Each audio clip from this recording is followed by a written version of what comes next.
இன்னைக்கு picture speaks. அதில் இப்போ நீங்கள் பார்த்த பிக்சர் பெரும் தலைவர் காமராஜர், அதுக்கப்புறம் ஒரு கைரேகை, அதுக்கப்புறம் ஒரு மெடிக்கல் காலேஜ் இல்லையா? ஸோ இது மூணு ரிலேட் பண்ணி ஒரு ஸ்டோரி பார்க்கலாமா? இன்னைக்கு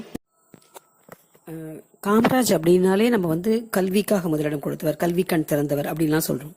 ஆனால் அவரோட ஒவ்வொரு விஷயமும் ஒவ்வொரு இதுவும் அவருடைய நேர்மையை சொல்வதாக இருக்கட்டும், நேர்மையை வெளிப்படுத்துவதாக இருக்கட்டும், பின்பு நல்ல அந்த குணம் ஏழைகள் முன்னேற வேண்டும் என்ற அந்த ஒரு பெரிய விஷயம் தான் அவர்கிட்ட இருந்தது தான் அவர் ஒரு தலைவனாக ஆக்கியது. பிறர் துன்பம் தன் துன்பம் போல் எண்ணினால் வரலாற்றில் ஒரு தலைவன் உருவாகிறான். அதற்கு உண்மையான ஒரு எடுத்துக்காட்டு அப்படின்னா நம்ம காமராஜரை சொல்லலாம்.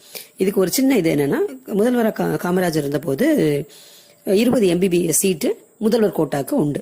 அப்படி இருக்கும் பொழுது அவர்கிட்ட அப்ளிகேஷன்ஸ் கொண்டு வராரு சீஃப் செக்ரட்டரி. அதில் கிட்டத்தட்ட 100 அப்ளிகேஷன்ஸ் இருக்கு. அவர் உடனே கேட்கிறாரு, என்னப்பா இது அப்படின்னு.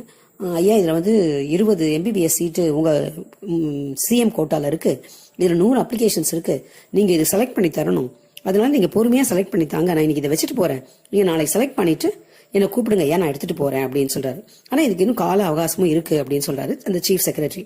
அதுக்கு காமராஜர் நேரமா, எதற்கு நேரம்லாம், கொண்டாங்க பார்க்கலாம் அப்படின்னு சொல்லிட்டு எடுத்துட்டு போய் ஒரு 10 நிமிஷம் உட்காடுறாரு, செக் பண்றாரு, ஒரு 20 எடுத்து கையில கொடுக்குறாரு. கொடுத்த உடனே சீஃப் செக்ரட்டரிக்கு ரொம்ப ஆச்சரியம். ஐயா, நீங்க 2 நாள் டைம் எடுத்து கூட எடுத்து கொடுத்துருக்கலாமே, ஏன் 2 நாள் டைம் எடுத்து கொடுக்கணும், படிப்பு விஷயம் இல்லையா, அதனால உடனே ரெடி பண்ணிட்டேன் அப்படிங்கிறாரு. அப்பா அவர் கேட்டாரு, நீங்க தப்பா நான் ஒண்ணு கேட்கலாமா அப்படின்னு. என்ன அப்படின்னு. நீங்க எதை வச்சு இவ்வளவு சீக்கிரம் செலக்ட் பண்ணீங்க அப்படின்னு. பெற்றோர் கையொப்பம்னு இருக்கு பாரு, அங்க கை நாட்டு வச்சவங்களெல்லாம் பார்த்தேன், அதெல்லாம் எடுத்தேன். ஏன்னா தான் படிக்கல அப்படிங்கிறதுனால அடுத்த ஜெனரேஷன் படிக்கக்கூடாதுன்னு நினைக்கக்கூடாது இல்லையா? படிக்காத பெற்றோருக்கு பிறந்த அந்த குழந்தைகள் முதல் தலைமுறை படித்தவர்களாக ஆகட்டுமே அப்படிங்கிறதுக்காக தான், அந்த தலைமுறை படிக்கணும் அப்படிங்கிறதுக்காக தான் அவங்கள எடுத்தேன் அப்படின்னு உடனே அங்க நின்ற சீஃப் செக்ரட்டரி ரொம்ப கண் கலங்கிட்டாராம். எவ்வளவு பெரிய விஷயம் இல்லையா? ஆனா நம்ம இப்பெல்லாம் நிறைய இடத்துல பாக்குறோம், அப்பா அம்மா கிராஜுவேட்டா, ஓகே வாங்க அட்மிஷன் அப்படிங்கிற லெவல் இருக்கு.